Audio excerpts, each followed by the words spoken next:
today. Today I announced that Anita Gibson has been arrested and another arrest is forthcoming under Florida's HALO law, Florida Statute Section 843.31, which became effective on January 1st of this year. This law creates a 25-foot buffer around first responders, prohibiting individuals from approaching within this area or harassing a first responder while conducting their official duty after a verbal warning. The Florida legislature enacted this statute to protect first responders from threats and interference so that these public servants can focus on their important duties. This arrest stems from a criminal incident that occurred on the afternoon of Tuesday, October 7th, outside of the IDEA Charter School located in the 1800 block of Bassett Road.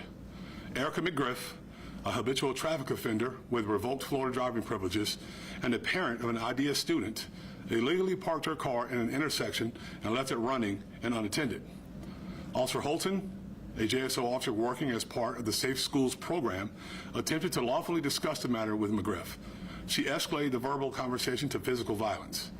She violently resisted Officer Holton and eventually punched him repeatedly and bit him with such force that she left a bite impression on his forearm. Gibson and another woman pending arrest were originally spectators. Ultimately, however, they violated Florida law themselves by harassing Officer Holton and failing to provide him with a 25-foot area to safely detain McGriff after he gave them verbal warning to get back. They did not comply. Because Officer Holton was outfitted with a body-worn camera, his interactions with McGriff, Gibson, and others on scene were recorded. So I'll share that footage with you now. And additionally, a spectator on scene recorded part of the incident on a cell phone. Some of that cell phone footage has been posted on social media platforms. I will play that cell phone video after the body-worn camera footage is shown.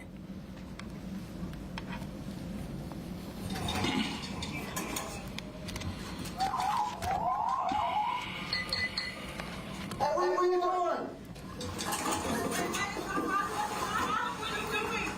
I need your license. I need your license. That's your car. I just saw you get out of the car. Okay.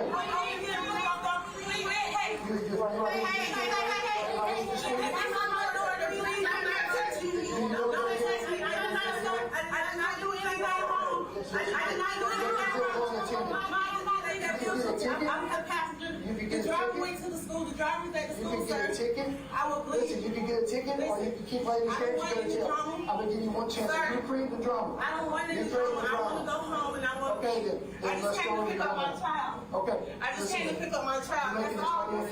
Please don't grab me. Please don't grab me. Don't grab me. Sir, let me go. You hurting my baby. No, I'm going back to my car. Let me. Please don't do this in front of my child. Sir, take me to my car.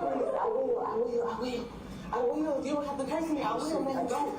Please don't. You don't have to curse me. You got me. You won't punch me.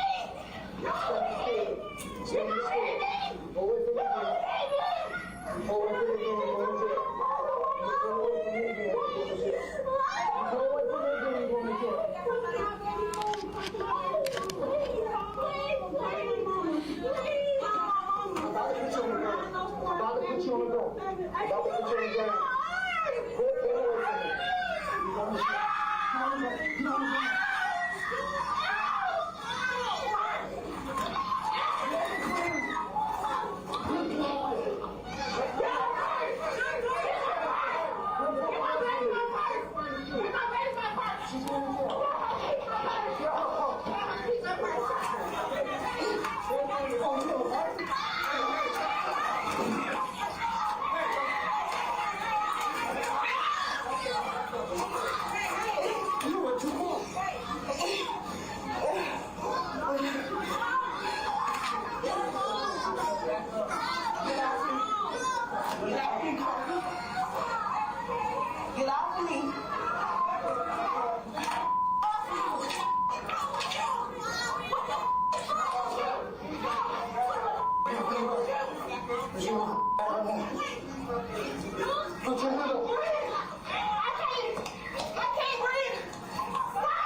Can she leave it up? Put her in my car. Put her in my car.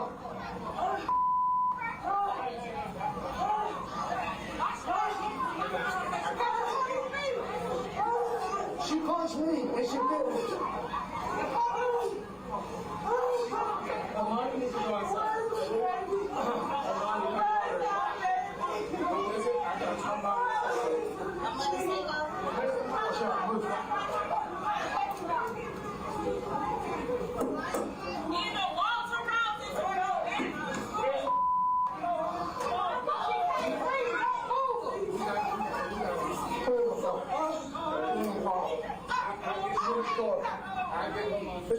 She's quiet. Put her in the floor. Put her in the floor.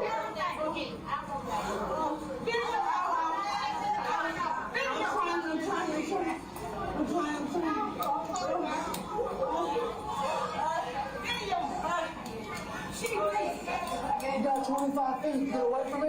Or you going with her? Get in the car. Get in the car. Now you gonna kick me too? Get in the car and kick you.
So as a result of her actions on Tuesday afternoon, Erica McGriff was arrested for battery on a law enforcement officer, resisting an officer with violence, and operating a motor vehicle while having a driver's license that is revoked as a habitual traffic offender, which is probably what led to her refusing to give some of those things over in the very beginning. These charges are all third-degree felonies, each punishable by up to 5 years in Florida State Prison. Additionally, McGriff was cited for multiple traffic violations. So what's today's takeaway? If you violently resist our officers, if you punch them, if you bite them, you will be arrested. If you crowd and harass our officers or any first responder after a verbal warning, you will be arrested. JSO will always hold accountable those who violate the law. But this entire episode reaches beyond even law violations. It speaks to the breakdown of civil society that are some in our community not only quietly accept, but actively promote. So beyond breaking the law, these adults committed these acts in front of vulnerable and impressionable school children. These adults modeled and normalized for school-age children not only breaking the law, but also lying to the police, violently resisting the police, punching police officers, biting a police officer, and harassing a police officer, and encumbering a police officer. Officer Holton was simply doing his job. Disappointingly, this negative modeling had direct consequences here. Currently, there's an active pickup order for a juvenile for making threats to shoot up Idea Charter School because of this incident. So JSO will not tolerate those who violate the law and victimize our officers or any member of our communities. These jobs are tough enough without all of that. So we reject the flawed theory promoted by some that this type of unprovoked violence is shown to police officers is somehow justified. I ask every member of this community who enjoys the privileges of a civil society, one organized by laws, to reject this flawed theory. No one is above the law. No one should be hurt or hinder a public servant doing the work that is a critical function to our community. So now I'll take any questions that you all may have. Sure. Yes, sir. The black male with the beard, he was in the patterned shirt. Yeah. Had the umbrella that Yeah. represented the Alpha fraternity. Who was that? He's one of the school administrators. So if you'll see, the school administrators were there trying to keep everyone back. And largely, in my opinion, they helped keep that officer at least with some sort of comfort level while he's engaged with that individual. Where were the individuals in the video that were violating the halo? So there was an elderly, an older lady wearing a pinkish red shirt. I believe at one point she used an expletive and said she wasn't even worried about the 25 feet. And then there was a young girl. She saw her come in later. After things started wrapping up a bit, you saw her come in later and grab the phone. She was one of the ones that was standing there with a lot of the chirping that was going on. The one who got the phone. What happened to that person? She's going to be arrested. Oh. Also, you'd say the officer was doing his job. He followed all the JSO training. Yeah. So the first thing we do before we even do this stuff, before we bring it out here, we look at it, we send it to our experts, our use of force experts, to look at everything that he does in that process. And he followed the rules. He followed the laws. It's shocking to me that you square up to fight a police officer just maybe when you're going to get a citation. You're probably going to end up going to jail because it's a third-degree felony for a revoked habitual traffic violator license. But it's remarkable to me that you're willing to stand up and go toe-to-toe, which is, I can't understand that. Was the officer there doing traffic for the Idea School? And as far as, I know there was a scuffle getting verbiage or restraint. Yeah. Could you explain what took so long? And also, were there other officers, I guess, who were on the way? He was the only one that was there. He was there by himself. There were other officers that were on the way. But, you know, sometimes if you're in different locations, it takes a little bit to get there. He was, I believe, I didn't speak to him directly. I believe he was trying to hold her until she kind of gassed out. And then eventually you saw, put her hands behind her back so he can get those handcuffs on her. She was saying that she couldn't breathe. It was kind of hard to tell what exactly kind of. Yeah, I'll give you a test. Jake, I'll give you a test. Go home and let your wife choke you and try to talk. You can see, you can hear whether someone's their airways being blocked or you can't talk. She could breathe. He was using, if you look underneath, you can see that his hands weren't even knotted together where he was pulling. He was just holding her to make sure that he could keep control of her. And it's pretty obvious he didn't want to go too far. He wanted to make sure he followed the rules and made sure he did this the best way that he could. And I commend him for that. The hard part is this is not an easy job. And it's not getting any easier. Now, we all volunteer to do this, right? We want to do this because we love where we live. It's not an easy job, and it's making it more difficult when police officers come out here and try to affect the law lawfully and do the things that we're supposed to do, and then you get surrounded like that. It's dangerous. Anything can happen.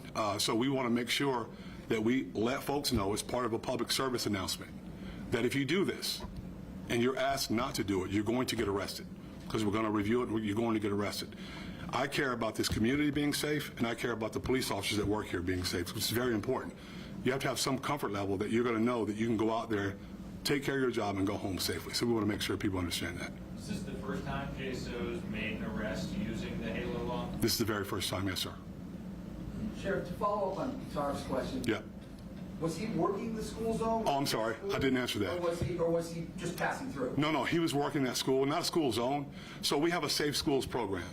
You know, when after the Marjorie Stoneman Douglas situation. He was the resource officer there. No, he wasn't a resource officer. We provide officers to schools in our city to do safe schools, to make sure the schools stay safe. And he was working in that with that program.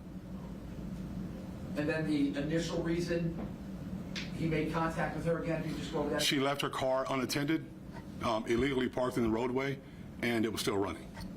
And I think this is just an assumption. I want to make sure we're clear on this. I think he saw that.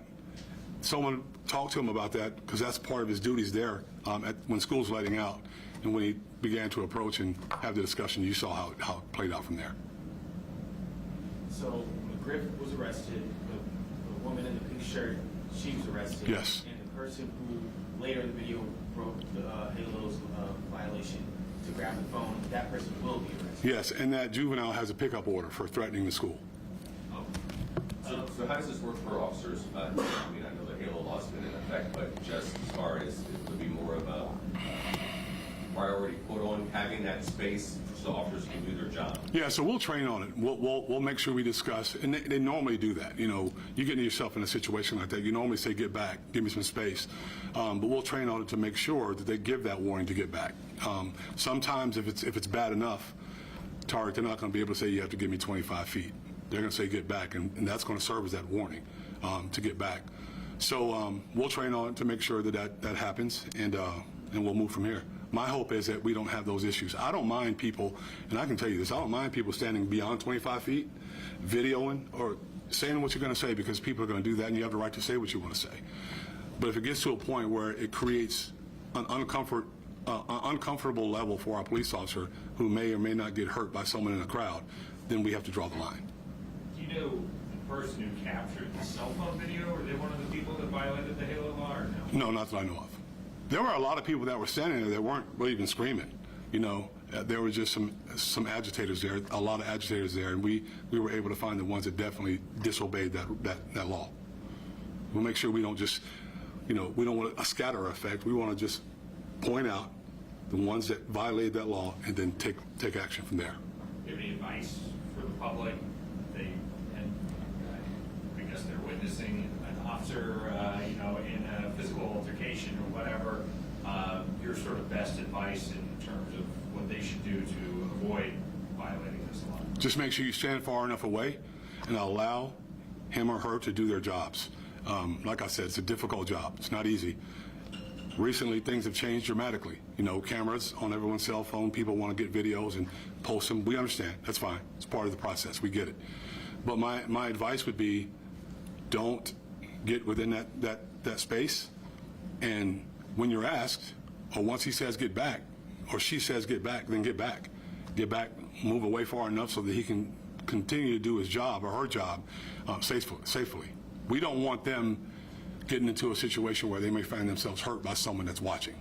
And that happens, and it has happened. And I'm thankful to the Florida legislature for passing this law, because it helps. Discretionary law, though, as well, kind of like the administrator who helped wouldn't be charged, but the person who got too close would. Well, when you have an administrator helping, standing there with an umbrella, just helping and trying to hold people back, you wouldn't charge that individual anyway, because part of it is being harassing, not just standing there. You have to be able to be harassing them or doing something to make them feel like they're unsafe. They weren't doing that. There was others around that were. So it's not necessarily discretionary. You can look at the statute, follow the statute, see what it says, and apply the statute to the people that are violating it. I think this carries on to that. The person with the cell phone seems to also be within 25 feet. Yep. And is not. Not saying a word. So. Not saying a word from what we could see. So, you know, she's recording. He says get back. Never agitated, never harassed, just standing there. And just standing there holding the phone is not necessarily harassment, right? We'd be in all kinds of problems. We'd be violating their rights then. But we would like for them to move back when asked. We'd like for you just to be moved to be 25 feet or beyond without even being asked, because of the climate sometimes that we find ourselves in. And that exists in discretionary nature, but the person's action. No. It's spelled out in the statute. Look at the statutes. 843. 843.31 in the Florida statutes. It talks about harassing behavior, not just standing there. Okay. But like taking cell phone video is not necessarily harassing video. No, I wouldn't call it harassing. People do it all the time. Thank you, Sheriff. Thank you.